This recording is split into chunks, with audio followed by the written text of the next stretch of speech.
Select. As we look into, hey, we're deep into Champion Select. There you go. Yeah. Wow. Azir.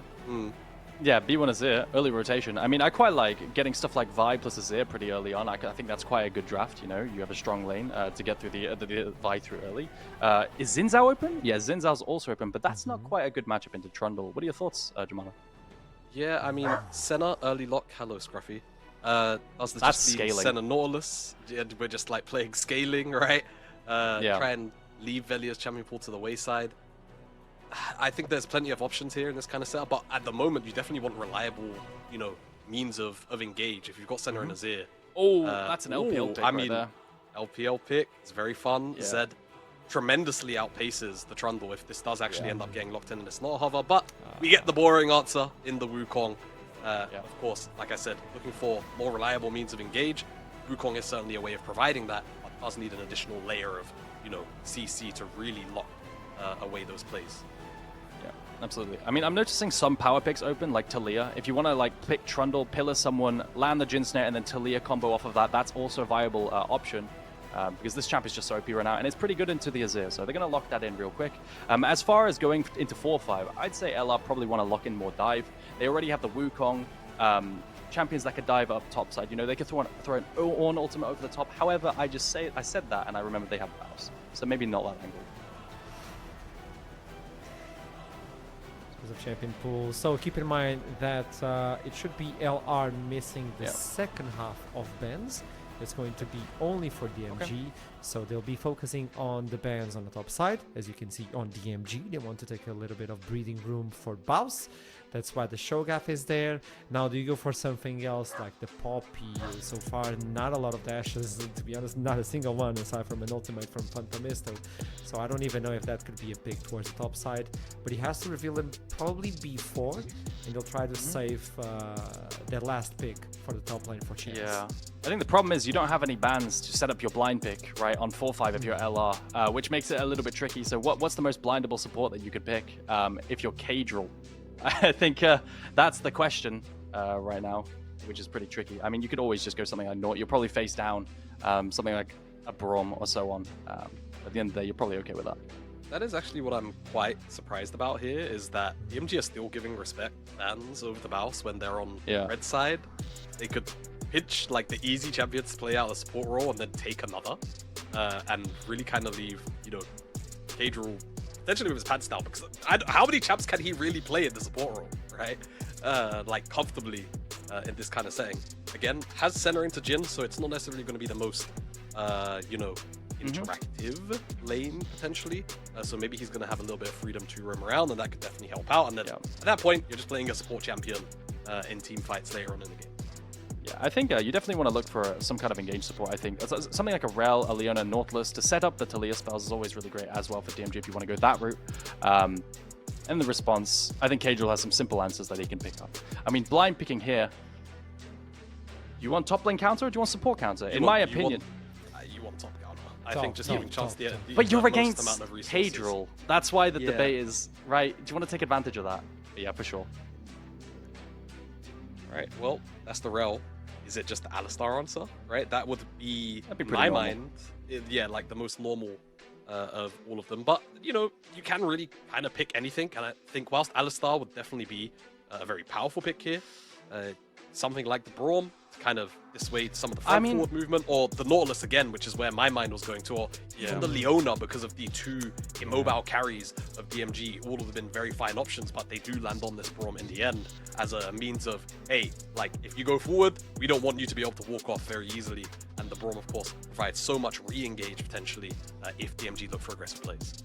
Yeah. I quite like the Braum here. It at least provides a nice duo with the Azir, so the front to back is going to be really nice because the Azir constantly procs the Braum passive on the melees in the front line, and then you have quite a strong through the Braum down in bot side. So yeah, it's quite decent. It's also a good answer into the hard engage of the Rel, and then a Jax blind. Now, I think Ambessa is a good answer into the Jax, but you could also go the Chance Cassante because that's also a good matchup that we see internationally. I was even thinking about, there you go. He has been so comfortable with that champion. Why not just play your strongest champion? If you get any sort of lead, it might be the tipping scale for DMG. LR 2-0 so far. DMG still looking for their second win. If they win right now, they're gonna tie up with 2-1. Gentlemen, name tags off. What do we feel? Name tags off? Yeah, I gotta do it. I actually wouldn't mind DMG's comp here. I like DMG's comp as well, mate. I like normally I would be kind of a sucker for the Azir Senna combo and like surrounding pieces. But Aragon would know. I used to draft this kind of comp for him all the time, like 5 years ago.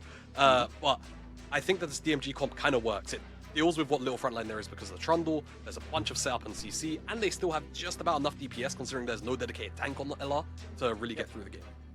I really like the pick potential that DMG have. With the Trundle pillar into the roots from Jhin from long range, as well as the combos, I think there's a lot of different options that DMG have. I'm a big Trundle fan right now.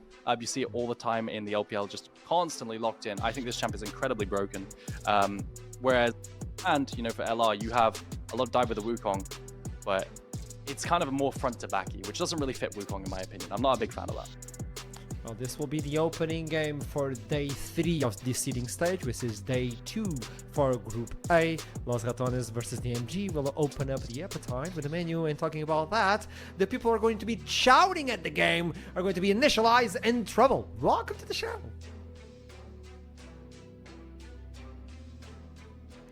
If they join in.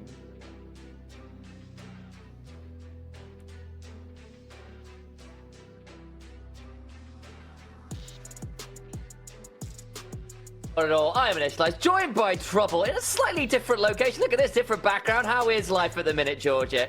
It's great. You know what? This freezer back there has like 10 different flavors of ice cream. What? I can pick and choose during the games. It's crazy. It's really good. I'm very jealous. I don't and also, have an NLC theme any ice cream for once. That's true. I got the flag. That's true. And again, we are here for the re-debut of Cadril coming in today, his first professional match since 2020 on XL. Of course, there's been a few streamer matches since then, but I've been told emphatically by my stats guys that doesn't count. So for as far as we're concerned, first pro game since 2020. Hey. Hot damn, we're coming in with the center brawl. That kind of sounds a little bit like, you know, how K-pop idols do it, where it's called a comeback. When they re-debut with like a new song or a new release or a new album, so it's a comeback. So it's a Cadril comeback here. There you go, getting ready for it. It's going to be great. Interesting debate there on the desk as well about the two different comps. Okay. Nameplates off, DMG, actually really good pick comp, lots of CC, lots of ways to punish mobile carries. But you look at LR and you go, bro, that's a hell of a lot of scaling. That's a hell of a lot of carries with 2 items plus. Nameplates off, I think I'm looking at Gen G on blue side. Yeah. Like straight up, Oh boy. Quote straight up of MSI and EWC. I think I'm looking at Gen G if you take the nameplates off. It's just a very LR comp, right? The Braum down the bot lane, which would usually be reckless, but it's not. Reckless on his infamous Senna, got scaling in the mid lane, got Valia causing some havoc in the jungle, you know, with the engage, with the Wukong, having a bit more early game attention over there. So I feel like this is like a very LR-esque comp. And if you're wondering why I didn't mention Baus, you know, why I didn't mention Baus. It doesn't matter what he picks. It'll be AP Jax again. It'll be fine. It's AP Jax again. We know how he is. We know what he does with this champion. It's very silly, and no one quite gets how he makes it to work. Either way, here we are. Quick note. Did just get word from production that the game is currently paused, so we are in a slight delay. So, Georgia, we do get a little bit of time to break down game as it is, or what we're expecting of it. And obviously, Cadril stepping in. He's here for the content, for the memes, for the brawn play, apparently. And on the other side, we're going to see exactly what DMG can do after a relatively mixed week 1. Yeah, absolutely. And I feel like for DMGs, it's so important as an orc in general, right? We saw throughout winter and spring, even though they tried, and I remember there was like a game where they played versus LR where they really gave them a run for their money. If I'm not wrong, it was Bucci on Olaf, and he was actually wreaking havoc on the Rift, and he almost was able to carry them over the finish line to beat LR. So I feel like this is a little bit also of a deja vu, if you will. DMG trying their hardest, LR also trying their hardest to make it easier for DMG to pull out that win potentially as well with my Yone down the bot lane. But I feel like it's going to be a very fun game because we have seen also Chance. I'm very excited to see him on Cassante and see how he can also take over potentially that top lane. I did get a little word from Devils, one of the DMG coaching staff early in the day, saying, we prayed and our prayers were answered. Cadril's coming in as a support. We've got a chance. The switch of the roster, they feel like they can punish that way. And I kind of see what they mean in the sense that, look, You haven't got Reckless in support. You haven't got Crowny down there. That really oppressive 2v2. Always have the lane trap, all those things. If there was ever a way that LR were going to drop a game, subbing Cadril might be it. Trouble. Okay. You get the unenviable task of trying to tell me how that actually happens.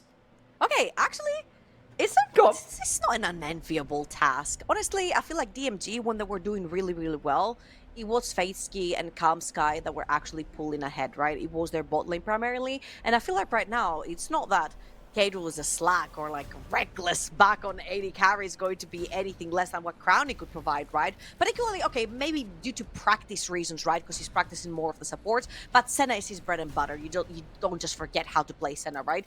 But I feel like particularly because DMG are going to potentially look to play through that bot lane, I think it has been their saving grace throughout the entire year. And I feel like they might look to put a few more eggs onto that bot lane basket to try and snowball them. And especially when you've got a Jhin down there and you've got a lot of setup with the Rel, you can actually make plays happen in the early game. Yeah, and again, you've got a really good comp in theory to punish your mobile carries. You've got what, like the Azir, the Senna. If you can catch a good pillar behind them, throw in a Rel combo with a Talia on top, you can absolutely punish these guys. And yes, obviously Braum is it, nasty combo. Aragon was talking about it. Super easy to proc that Braum passive. You can catch, punish those overdives. But there should be some tools like that. Even so, as it stands, it's still our first game of the day. LR coming in with an insane record this year, 2 EMEA Masters titles, 2 NLC titles, coming in, looking to repeat it all over again. They switch out a player. How much of a difference does that even make? And obviously DMG on the other side, like long time NLC org at this point, have done a lot in terms of grassroots stuff, but in terms of like active success, silverware in the league, never really been something that team has ever been able to push for. I think we've seen maybe top 4 once or twice, but that's been it really as a max level we've seen out of them for all the other good stuff they've done. Yeah, I feel like we have been always talking about the golden rat for Los Ratones, and it's pretty much like the golden road, but in a rat form, because road wouldn't really suit them, right? It has to be the golden rat. And I feel like it's very important to talk about longevity in the league, but also what they have provided the league with since they came in, right? A lot of new players joining, a lot of older players joining, re-LEC players resurfacing just to play in this league for the competitive side of things. And it has been honestly a wonderful journey. You guys might be realizing that we are stalling, and we will be getting into game really shortly, but it has been a beautiful journey for Los Ratones, right? And we are talking about a back-to-back subbing Cadril again. It's not a slack. The guy has been playing for so many years. I mean, he's Diamond 4 right now, to be fair, so maybe if it was ever a time when all he's wins... Is Don Jake higher rank than Cadril? Ooh, I actually don't know. Jake? We'll have to find out after we head into game. That's a question for another time. Let's get on to the riff for our first game of the day. Thank you all for your patience. So we have got a level 1 plan straight away. Looking to catch out Cadril, but the Winter's Bite on Santa Braum will deliver a present directly into the face of Karmsky.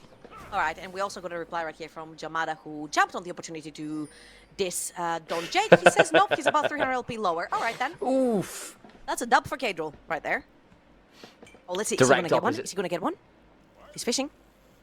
Hang on. 1 gold. plus one. Oh, that's it. That's the game over. That's right. That's the difference That's he right. needed. Okay, it's over. Game's over. It's like, the first ward kills, when they give you that first bit of XP and it changes everything because you get the level 2, like a minion quicker or whatever. Like, that's what's going to happen now. Just that extra bit of gold. It's the longsword difference in about 2 minutes. Hang on. Level 1. A little bit of trading over the wave. Not too much more to be seen there, though. Alright, so my eyes literally go straight to the jungle because I feel like this is where the action is primarily going to be coming through. And seeing as Lulash is going to be starting his pathing from the bot side all the way to top, I'm expecting to see potentially like putting a little bit of effort towards Chance over on the top side. We did see some really cool videos and clips being pulled from the analyst desk of him doing some really dangerous and illegal stuff onto the Cassante. So potentially getting that Cassante ahead a little bit early off in this game will allow a little bit more freedom in terms of having that very chunky tank over in the front line, because LR's front to back is absolutely disgusting, right? If they do get to the 30 to 40 minute mark, to those 3 to 4 items deep, I feel like DMG is going to be really difficult for them to break that. And it has often been a trait of LR, right? Like, lose early, win late, because you can trust in their team fighting, you can trust in their scaling, you can trust in their macro sense as the game gets further on, even if there's been 1 or 2 fumbles in the early game here or there. Not looking at any particular player on our screen right now. But even so, you've still got to be afraid of things like Lulush on this Trundle, putting a pillar behind the center, into the Jin W, into the Talia shove, into the Rel combo. I love Early that. back here from the Talia to come back and get the tier straight away. I love what Baus just did there. That's very respectful from him, knowing that the Trundle potentially started bot side, heading towards the top side of the map. Look how he walked into the Tribush, put a deep ward over in the Krugs area to spot Trundle. Lulash did see that this obviously was warded because it was warded right in front of him, but that shows that Trundle's on the top side of the map. Now, this is the Bwipo dilemma. Do you stay and push and potentially die, but you've shoved your wave, or do you back off now? It's going to be option number one. It's Baus. Does it ever change? Well, Leap Strike counters right there's the pillar. Still has got face rush though, so he's really quick and just gets to run faster than the Frozen Domain. So Baus will lose 20% of his HP bar, but doesn't really lead to all that much. Bot lane though, I think we might be looking at a bit of a dive. Kamsky crashes down, gets some value, but a flash on forward from Cadrol. And Flash First Blood goes to Velia there in the bot side. They looked for the dive, 3 versus 2. The Jin only has a cleanse on him, no double displacement summoner, so it was very easy for LR to just pull off that dive right there. Fantastically made. And topside doesn't get a response from the sort of DMG. Baus, not only did he not lose a summoner, he didn't die or anything, he just circled back into his lane on a pushed lane from Chan. So all great right here, and especially the kill going over to that Wukong. Any champion that builds Trinity Force, it's such an expensive item, and especially when it's a first item strike, getting that injection of gold earlier on in the game is definitely going to help them for those skirmishes to come. Definitely will do. Early soul stacking as well. Always feels good getting involved in those kills as the Senna. Again, with a lot of nerfs to that champion in general. She doesn't stack souls as fast as she did once upon a time. And obviously you want to get those kind of markers for your range increase and the crit and all those kinds of things. The 100 zone mark being the golden ticket to late game Senna, but that just comes kind of 28 to 29 minute mark these days rather than kind of 5-6 minutes earlier than that. With the general way games go at the minute. Yeah, I feel like they do have other answers, right? Until the Senna gets there, you've got the Azir, who's pretty fine on 1 to 2 items. You got Wukong and Jax as well. This is an AP Jax, so there's a lot of burst coming through. There's no mana on Baus. No way, Kamsky. He might just handle support. Okay, nearly. Phantomisto. Gerst putting a ward down there, not too much there, but Velia taking the opportunity to head straight towards that dragon and take that one down, especially as they did just see Kamsky top side. Means there's been a bit of a lane swap of the bot lane towards that top side. Baus TPing top as well, interestingly, but it does generally mean there won't be much contest around this dragon, one would think. I was about to say, I'm not gonna lie, I feel like a lot of the teams just swap for the sake of swapping. Like right here, Fatesky and Kamsky both have their flashes available. Cadrol had to burn both for the dive down the bot lane, so there could be a situation where you get Trundle down there, wait, the flash on Baus. Deadly Flourish was flashed away from, but there's still a pillar. No Leap Strike available. Baus Counter Striker just hops away again. He's just on a very, very slippery champion. This time around, he does lose his flash. And most importantly, that was a flash lost after he teleported back in lane. So both of his summoner spells are down.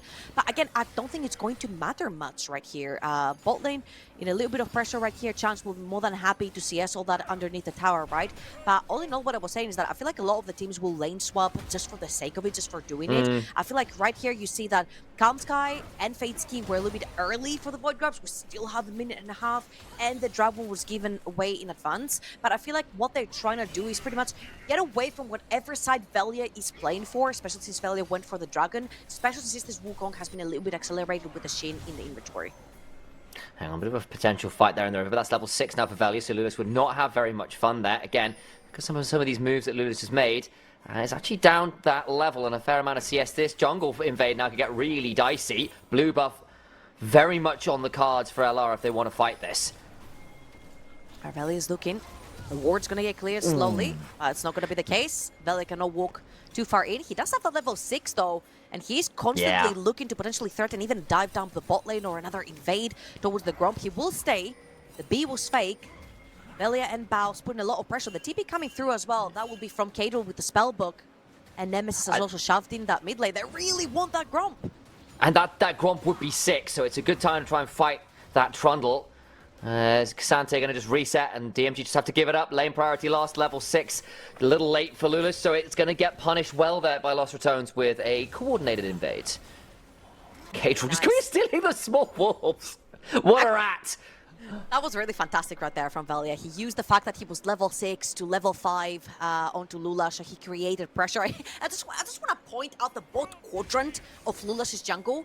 It's fully warded. I say 6 wards on the bot quadrant of that side. So it would definitely be a fantastic time after the Void grabs to swap your bot lane down that bot side of the map, and you will have absolutely everything under control in terms of vision. Now Lulash looking towards the top side of the map with this Trundle. His bot lane is over the top side and pushing, trying to shove in that wave, trying to get some control into the river. But again, Velia playing so aggro onto this Wukong invading for the red buff. Now red buff about to potentially go down as Cadril just stands there and starts autoing all the while top side. Reckless potentially in danger as the curtains are called. Cadril immediately goes and makes sure the Reckless stands behind Brown, but now Baus looking forward with the counter strike. Stun onto Lulis and the Trundle goes down for the count. Subjugate means nothing to a load of rebels from the side of Lost Ratones who claim the feat of warfare, and all the while Velia does go down to Chance, who goes all out and brings the Wukong low. All right, we get Chance clips again onto the Cassante. It feels like this is truly his champion that he shines on. Gets one back. Tops of the map, Baus will be stuck between, well, a tower and a not so hard place, because that's Prom. He'll be able to get out. Mid lane's going to be pushed, and so far so good. I don't think any Void grabs went down. It was pretty much just an establishment for some vision to take some control over the top side of the map to then go for the Void grabs. But as we're going to see right here, on the replay, here it comes. All right, Velia pretty low. I think he actually heals Phantomista onto that Talia. Forces the flash as well. Then Chance with the response skill onto that Cassante. But no smites mean that no team actually went for the Void grabs. Now that we're back onto live, LR will try to re-establish a little bit more control over on the top side of the map. You will see that Nemesis trying to push out that wave, but DMG are there first. And this will most likely be 2 Void grabs for DMG's side. Yeah, that's looking pretty good there. Not really seeing much of a contest, so at the very least it's going to be 2. Most likely all 3, which is good news. Getting something back here again. 3 kills to 1 down. Near enough 2,000 gold early on. It's pretty rough here, especially when we said, look, LR are likely the scaling team here. They're the ones with the Jacks. Wukong is here. Senna, obviously. Ooh, slight mistime there on the seismic shove, trying to punish Nemesis as he came on in.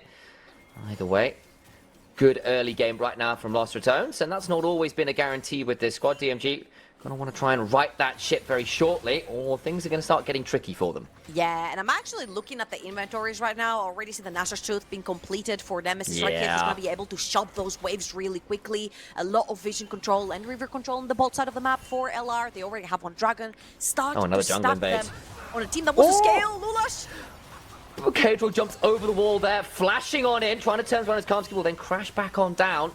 Not sure who actually got the grump there, but they were flashing for it. Really trying to punish with these jungle invades. They have been relentless. Yeah, I feel like, again, especially since Velia got that extra kill, he reached that level 6 first. I feel like LR have been playing fantastically around him, right? I know that it's a meme, it's like, oh, whose fault is it? It's Velia's fault all the time, but I feel like LR have been playing really, really well around the jungler right here. The knockup will make sure that Nemesis doesn't get any more damage onto Phantomista right here. But again, Velia with a really, really, really strong monkey in his hands right here. He should be very close to Trinity Force, if not actually completing it when he's back in base. He's going to grab the second dragon of the game. There's going to be 2 dragons stacked. And especially when we're talking about a team, you mentioned it earlier, right? That wants to stack, that wants to get into that late game, that wants to evolve through items. I feel like having a few dragons early on means that if everything goes to hell, you can still stall by having 10 extra minutes from those 2 dragons. Yeah. And again, you are then in a fantastic position. We've already got 2 dragons. Even if you lose them, as you said, they're still just fine. Mountain Soul to work with as well would be, in fairness, pretty good for the likes of a Trundle or a Cassante if you can get a hold of it. Bouncing once more between tier 2s and 3s and just whack someone with the counter strike. Trying to hop into the enemy base. Baus, where are you going? What is this direction? Is he going to try and execute to the fountain? He's going to try to... I don't think he can here. He's going to counter-strike a little bit more. The Pathmaker a little early. There is finally Baus falling, you would imagine. And Chance picks that one up all the while. Senna is shoving away that bot side, but Baus be Bausing. Okay, so I want to point out here the minimap, right? Everyone sees what Baus does, and everyone might call him an Inta, but what he's doing right there is he took about 30 to 45 seconds of almost 4 members of DMG to try and stop him. Mid-lane wave got pushed in, bot side jungle got invaded, and bot lane wave got shoved in. This is what we call pretty much dominating the map, right? You need those lanes pushed in so you can have further vision, so you're able to steal things away.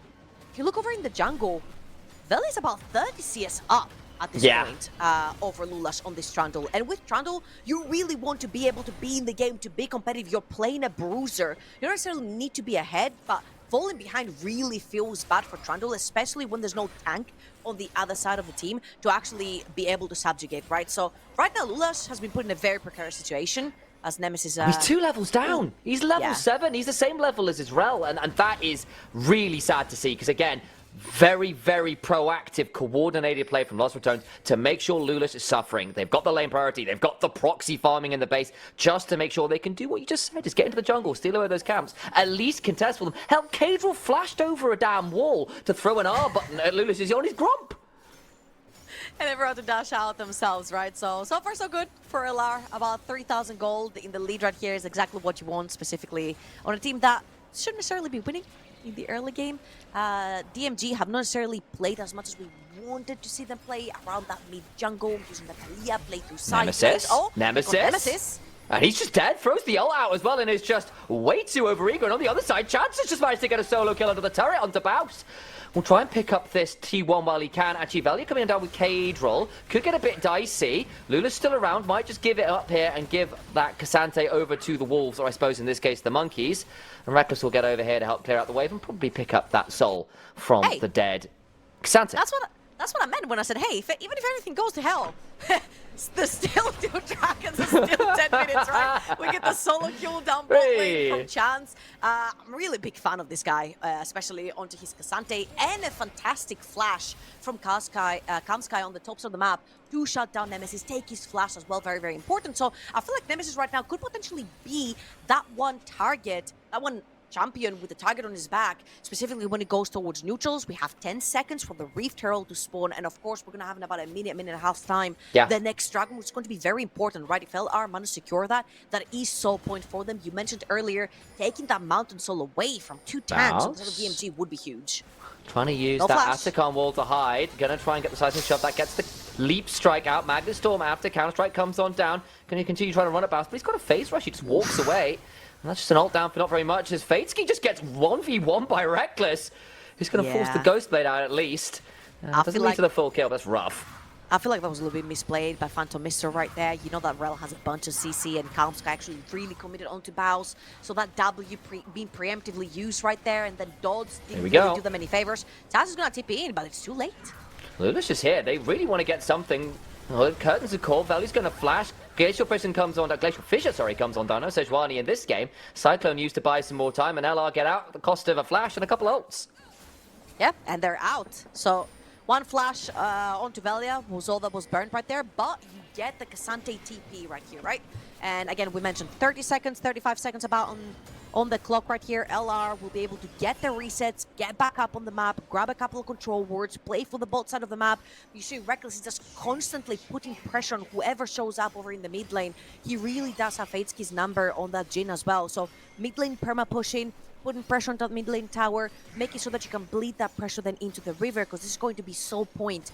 They managed to grab the next mountain, and I feel so bad for Lulash. I feel that bot side jungle has belonged to everyone except him. Yeah, I mean, there's not much he can do individually, right? Like, you can't sit there and fight 1v3. You will die, but it just feels awful as a jungler, and you're the one that suffers. Well, at least get the Scuttle Crab, and again, may want to come and fight this TP now behind. Chance might be able to look at them.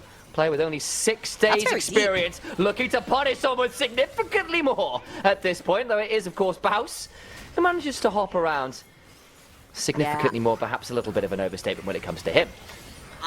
I feel like this might be a free soul point for LR. Chance. The ultimates are not available for DMG, but they're still fighting. Now in danger, flashing away. Reckless gets a bit of a root as a result of a lot of his Baus flashes on him for the counter-strike. Shuffle back with the Emperor's Divide. Come and hang around a little while longer. A double to Reckless. Back in the AD carry role and hasn't missed a shot. Phantomisto forced back under his tier 2. Valuable Warrior Trickster over the wall. Mid lane tier 1 is down. Soul point secured and Lost Ratones. It is their game to do with as they please. I mean, when you've got a Jhin and a Talia in your team, there's two ultimates are so pivotal to just creating space and taking over small choke points, creating fights, splitting up teams.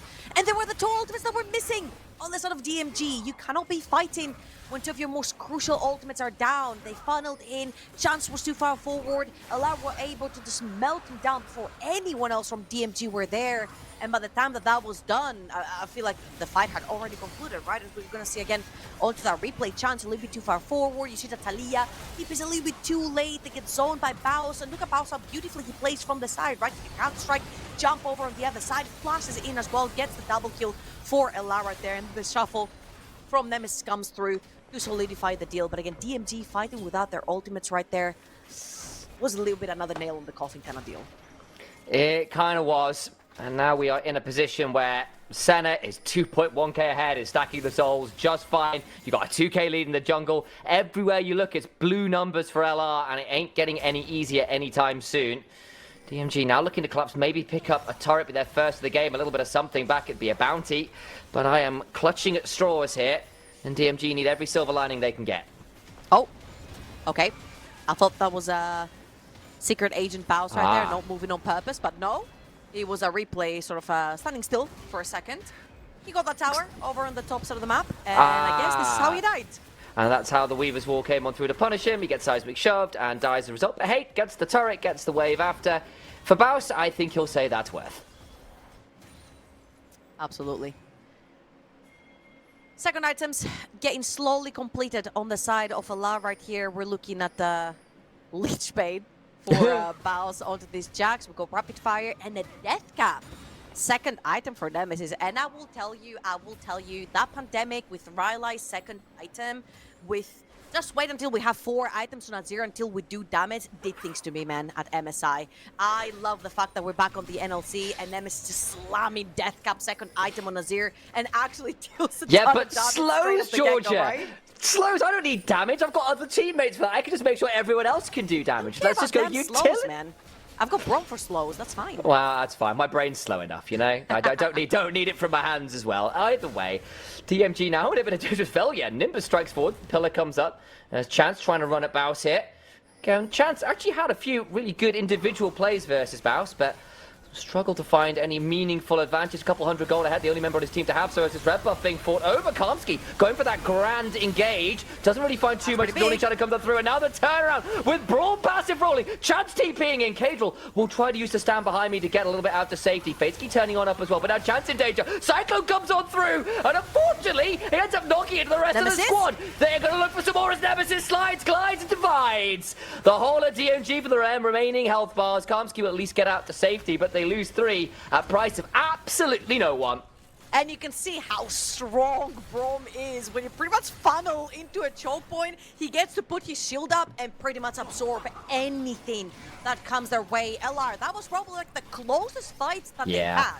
One of their closest fights. A lot of HP bars went pretty low, but I feel like DMG at this point, they're really lacking in the damage department, right? Again, 2 items completed over on LR. DMG are just hanging about on like 1.5. Some of their members have 2, but they couldn't really commit to the choke point, especially since Cadrill's there with that Brom to absorb majority of the damage. And there's just control wards everywhere. There's nothing in the river really, or even in their own jungle right now for DMG in terms of control. There's that death cap you're talking about, the upgrade to the synchronized souls. Or is it symbiotic souls? I forget which way around it is for the boots in the inventory of Nemesis. They've nerfed it as much as you want. Nemesis still runs them for all of that map control. And it's just not getting any easier anytime soon. Soul on the line for LR in about a minute, and I suspect they'll be claiming it on the dot. Yeah, I feel like right now, flashes are going to be very, very pivotal for DMG if they want to make a pick. I feel like Kamsky has been very pivotal for like a lot of the picks that DMG got earlier on. He does commit his flash, he does commit his ultimate, he tries to find plays, look for picks on the map. But right here, Kamsky not having that flash on Rel just makes it that much more difficult, right? And what we're talking about this is because of the range of all of those champions, the Azir, the Senna. It's just 2 champions that are so difficult to catch. Wukong, Jack, so slippery as well. You really do need that flash if you want to make an impact, if you want to throw Talia over top of that, get Cassante over in the backline. And right now it's just becoming really, really difficult for DMG to find those picks. What? That's a Lich Bane proc. What? curtains are called. I looked away for 1 second. I looked away for 1 second because I'm like, Talia's on the tower. It's fine. It's so fine. They're going to jump onto this tier 2 now. Chance going to try and get a little bit of value. Needs to be a bit wary as Cadril comes on through and gives him another gift. Tries to go and stop him with the Pathmaker. Goes all out, drags him with the turret, but it's immediately interrupted by that Glacial Fissure. Fatesky coming on over, throws the thumbs up. My days. Chance nearly dies to some incidental soldier damage. Fatesky also similarly chunks Death Cap. You call it out. It's doing a massive chunk. He was on vision by a Farsight alteration. Velia's going to spot him, and that's a 3-level advantage. You don't win that one, Trundle. And Kamsky's going to have to leave his jungler out to die. Cyclone just a little bit shy. Flash away. Cadril debating flying over as well. Throws down a present. Merry Christmas! It's the middle of the summer. But Santa Braum don't care. And here, LR, they're going to get a very important pick. It's the guy with the smite, right? I feel like Lulas was probably trying to find a way behind. Either get a pick or just hide. Potentially try to steal with the smite for the Mountain Soul. And now LR is going to get that much more durable. Add Braum on top of that. Add a bunch of all the utility that Senna brings. On top of that, add Baus with another solo kill. On top of that, and LR is dominating the map. And there's the Mountain Soul. Sure, Trundle can press R on someone. Maybe that will help a bit, but it doesn't feel like there is anything left in the tank for DMG, who are very much lacking their namesake right now.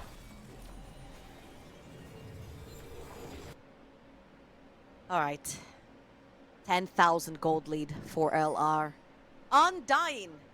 Bot lane. Reckless and Cadril might be the new duo. You know, Crowny who? We've got Crowny at home. He's not here, you know? That's it. Crowny, got to be sweating a little bit here. It's looking good right now for LR. The Infinity Edge done for Reckless. Not going for any of that Black Cleaver nonsense. Raw damage from the center right now. And that's going to get that much more difficult again. I have one thing in mind, and that's Kamsky's flash coming up in 7 seconds from now. But I feel like at this point it's just so difficult. You do not have the damage. That Trundle has been stuck on that Trinity Force forever.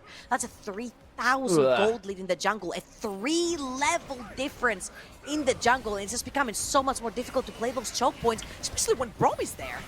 Trying to get a hold of Braum, but he's so damn tanky, they'll drag him all out, but he's still only lost a third of his HP bar. Kamsky about to die, doesn't quite. Nemesis shuffles Phantomisto over the wall. They finally bring down the Braum, but it's at the oust.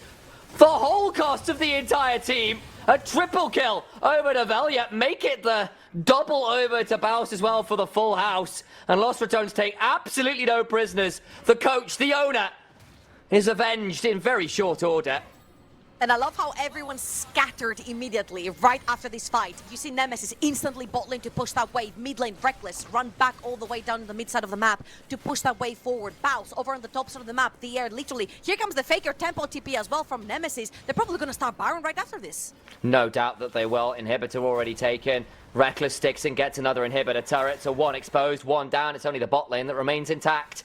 And all the while the Baron has been started. And at this point, I don't think it'll last all that long. Reckless right there with the prize money triple auto. That was very much needed onto the Baron and LR. I feel like it's as easy as done right here. That is a 14,000 gold lead if I can do math correctly, which I think I can. No, maybe that's not. I'm not going to try and do it because I will also get it wrong. 15,000 gold. No, that's a 15,000 gold lead. That was very close. You know. Let's watch it one more time. Cadril. They feel like they have caught him there, but this is Braum in a choke point. It's just so difficult. And you see how the rest of DMG are finding it really awkward to just funnel through that choke point to get forward to do any damage. Then Phantomisto gets caught by Nemesis on the side, and the rest of the DMG squad are just being zoned out by Baus. And they all head on in, and Baus just whacks him for an insane amount of damage. The Lich Bane procs with Empower are really wild.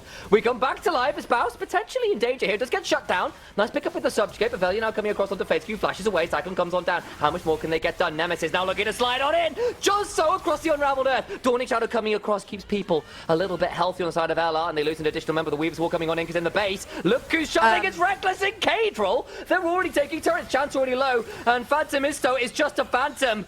A ghost in the rain, taken out in really short order. Reckless with the double on the fountain. They continue auto, shuffled off it. Even your fountain ain't safe to LR. Baus isn't alive to suicide to it. But Lost Ratones in 27 minutes put DMG to the sword. Who knew that what we actually needed in the NLC is a literal world champion paired up with a guy who couldn't even make playoffs. Like, that's absolute cinema.